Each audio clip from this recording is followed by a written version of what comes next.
We're going to start with just open, honest self-criticism. I've taken 20 attempts at starting this video by trying to knock on my camera like this, as if you're on the other side of the glass, right, on the other side of the screen, with a little bit of a knock knock, who's there, it's me, Nundark, intro, and it's not funny. It didn't work. And so there's my way of mixing it in while also just admitting that if I actually did it seriously, it would have been a flop. And what I was going to do is knock knock, who's there, hey, how are you? It's Nundark. It's your financial planner. It's the Dizzle, and I'm here to tell you or be an example of, hey, I want to spend X amount of dollars in 2025 on Pokemon cards or Pokemon product. What would that look like, right? And that's what I'm going to do. I am not a financial advisor. I'm not your financial advisor, and that's the only time I'm going to say that. This is not financial advice. I hate videos where they have to remind you 400 times during the video that it's not financial advice. No SHIT, Sherlock, right? Got to save the monetization there. Maybe you can swear. Yeah, maybe you can. No shit, Sherlock. No shit. This isn't financial advice. You are all independent. Most of my viewers are adults, so you are independent adults who can spend your money on Pokemon how you want. There we go. But maybe, and it's getting hot in that hood, my Pikachu ears, but maybe you are looking for an example of, let's say you have $5,000 to spend in the entire year. Maybe it's $2,500. Maybe it's $10,000, right? Your amount's your amount. We all have bills to pay. We all do our thing. Whatever that amount is, I want to pave a roadmap, right? As someone who's kind of in tune with the hobby and in tune with the market and knows what's hot in the streets, but also I'm not an expert, but I do think I have my pulse on products that are hot, that are going to climb in value if you're looking for an investment play, or things that I certainly want to add to my personal collection, that might get you thinking about what you want to spend your collection dollars on. So we are going to use $5,000 as an example. The first 2,500 of that, right? Half of what I'm going to spend or planning to spend, and saving accordingly for, budgeting for, if you will, is going to go toward $50 a week of miscellaneous purchases to fill my vintage hollow binder, to grow my legendary collection, reverse hollow card collection, right? If that's a card a week, or to buy sealed product and open it with the guys. $50 doesn't get very far. It sounds like $50 a week is a lot. It sounds like $2,500 for miscellaneous purchases over the course of a year is a lot of money. But when you really look at it, $50, that's an ETB every Friday, right? That's maybe not even one. That's half of a LC reverse vintage foil card. There's a lot of things that I like browsing card stores. So somehow I had to give myself a budget that did allow me to budget it, right? I said 50 a week. I didn't say I have to spend $50 a week. If there's something I see or something I like, or not every week do I go to a card store. Maybe 1 week I don't go, maybe 2 weeks I don't go, but that third week then I have $150 to spend, and maybe that's leading up to a new set coming out, and maybe I get a booster box with the guys, and an ETB for my wall. Maybe I don't get anything the month before Collecticon, but then I can bring a couple $100 extra to Collecticon. Whatever it is, I'm budgeting half of my 5,000, so 2,500, 50 a week for miscellaneous Pokemon purchasing. And then anything with eBay sales or what I recycle into the hobby via my shop, right, that can be added to that. But that's kind of my budget. Now, the biggest part of this video and what I task each of you with is that remaining $2,500. So I'm going to put $2,500 on the screen, and these are the intentional products or cards that I'm budgeting for and going to, God willing, going to purchase this year. I wanted to be more intentional about these products because I set goals in 2024, I'm going to get a bunch of sealed product, and then I did, and then I opened it, and then it was just gone. Or I'm going to get all these cards, but then I go to a trade show, I find other cards I like, and I get those. Like, I wanted to be intentional. I wanted to have a fun budget, and also, I mean, it's still fun, but also, like, I'm going to get these products. Two things you should ask yourself. You need to know why you're getting the products. Are they an investment, or are they your own personal collection? It can be both, but like, are you just grabbing things that you love and adore for your PC, or are you trying to make a play? And then, what's the time frame and return of that play? And then you need to ask yourself, do I actually like that product?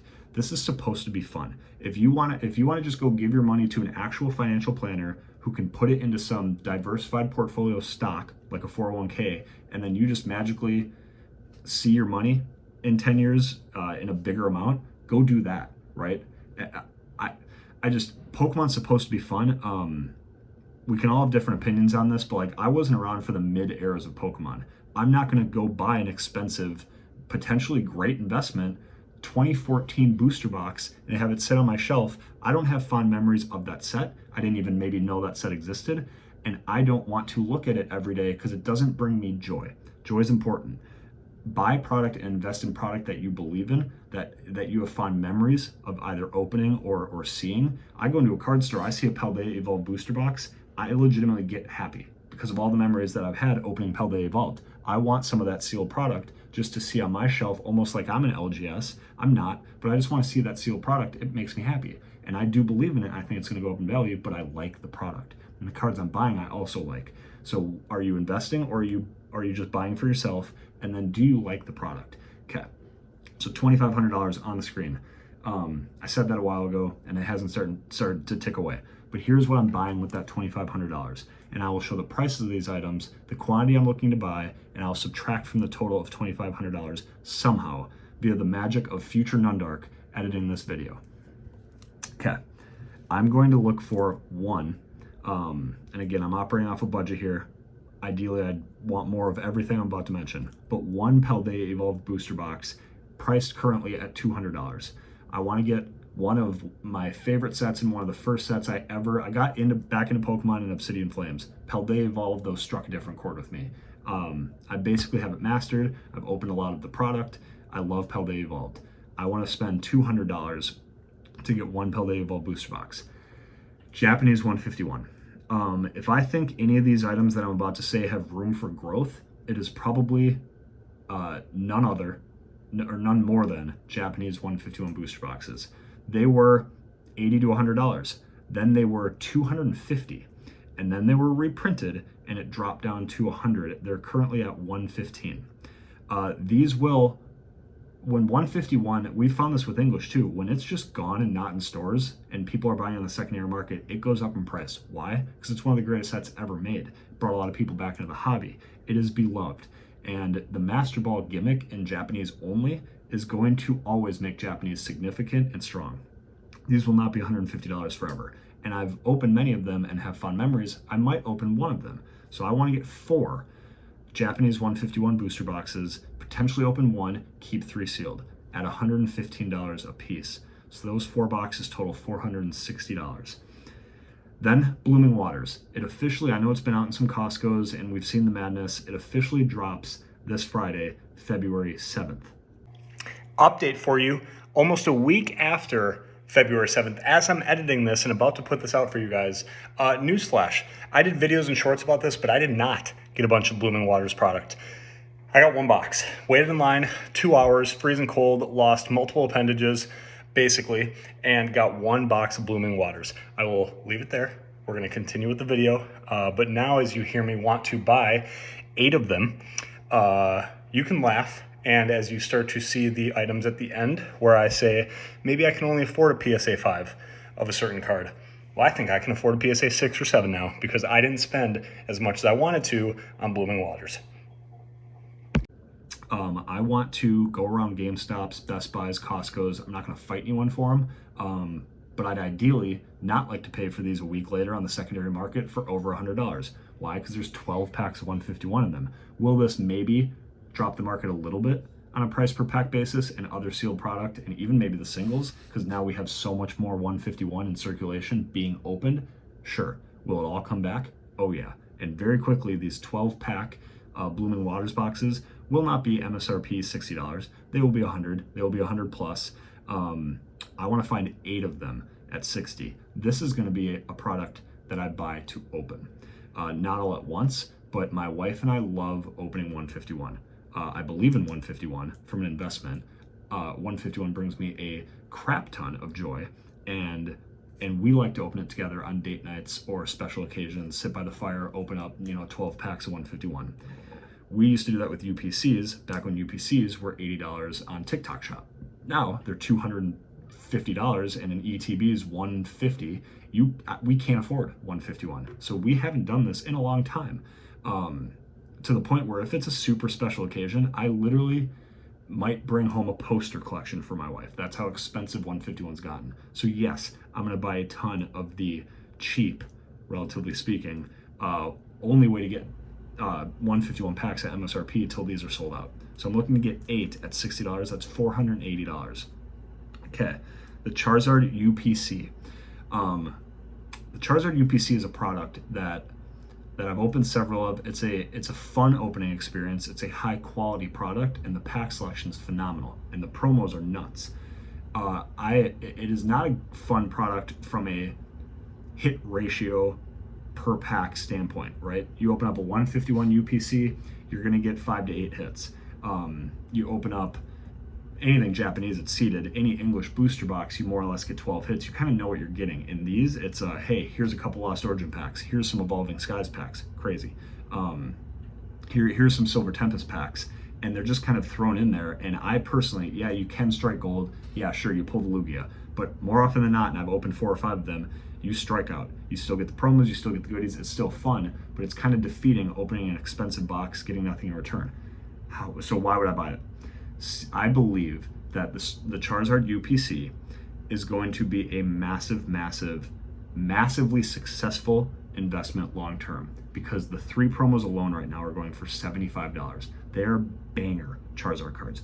Banger. It's the Mewtwo Charizard fight scene. It's the big VMAX flamethrower one. It's the one laying in a burned down forest with Venusaur in the back. I mean, it's crazy. Those promos will always be sought after, and the more expensive this box gets, the harder they're going to be to find. Evolving Skies is not getting any cheaper. You get 3 packs of Evolving Skies. You get 13 other Sword and Shield packs. I mean, this product, imagine the Charizard UPC 5 years from now, 10 years from now. It's not going to be a $200 box. So I want stock in that. Now, you're going to laugh at the fact that I'm calling 2 Charizard UPCs stock. But I don't know. Again, buy something that brings you back fond memories and that you just are okay keeping on your shelf. And it's not going to lose you money. Charizard UPC, 2 of them at $220, so that's $440 off our total. Now we get into the 2 fun ones that are very much just for me. I'm a Pikachu collector. This is a Pikachu onesie. I have Pikachu everywhere. I'm going for every Pikachu card ever printed. It's going to be impossible. I'm just going to keep chipping away at it. 2 of the big ones that I'm missing are the LC Reverse, the Legendary Collection Reverse Hollow Fireworks Pattern Pikachu. I could get that in a 9 and then not get the next card I'm going to mention. I can't get it in a 10, but I think I'm going to get it in an 8. 7's a clean number, but I like the near mint 8, and it's not too much of a gain, right? The price doesn't jump too high from a 7 to an 8. It's still, I mean, what's really affordable nowadays, but it's still kind of affordable, right? Where you're not absolutely dropping the bank on it. So $400 for a PSA 8 would be a grail slab, one of the highest in my collection, and a card that a clean copy of an iconic Pikachu reverse print that I could always have. And then maybe someday trade up for that 9 or something. But I want the Pikachu LC Reverse. I'm going for an Legendary Collection Reverse kind of master set, which will take years and years, but this would be a huge one of the kind of big 5, big 10, with the Eevee, the Snorlax, the Gengar, and then the big 3. This would, and the Dragonite. Like, you're talking about a top 10 LC Reverse, and I love Pikachus. So I want that in a PSA 8. That's $400. What am I doing with the remaining money? It is going to be attempting to get a Gold Star Pikachu from Holland Phantoms in a PSA 4. I wanted a PSA 5 badly. That is priced at $800. That would become the #1 most valuable card I own, behind, it would jump ahead of my Torchic Gold Star 3.5. Even in a CGC slab, guys, in a 3.5, this is a $700 to $750 slab in a 3.5. If I were to get a PSA 5 Pikachu, it would be $800 and would officially become my highest, most valuable card. That would blow my 2025 budget. If something crazy happens or I come across a good deal, I'm not saying the PSA 5 is out of the question. I do think a 5 looks clean. It's a middle number, or it's the middle number, and I see it as better than a 4. Like 4, it's kind of like, ooh. but 5 is like, okay, it's a grail. But a 4 is still priced at $525 because it's a Gold Star Pikachu. A near mint raw copy is going for 1,200 to 1,500 bucks, and this thing gets so expensive. Look up the price charting of the Gold Star Pikachu. Whatever. I want my second Gold Star ever owned to be paired with my childhood Torchic, which will always be special. I want a Gold Star Pikachu to pair with it. The two of them would look so. I don't know which side of the screen this is gonna pair on, but the Torchic next to the Pikachu, both cute, both kind of derpy Gold Stars, both extremely valuable Gold Stars, would look great together. I think within this budget, I can only afford a PSA 4. I'm okay with that because I won't have childhood ties to my PSA 4. Gold Star Pikachu, I can always in future years budget to climb up in grading, to trade up and buy up in grading, eventually get that PSA 5, PSA 6, see how far we can take it. But I do want to own the Legendary Collection Reverse Hollow Pikachu and the Gold Star Pikachu. Those are two of the most infamous Pikachus ever created that were like main series pullable cards and not promos, and I love them. I love them, I want them, I need them. I'm gonna budget for them. Those are kind of the for me's, the rest is sealed product, and the one product that I'm gonna open is the Blooming Waters from 151.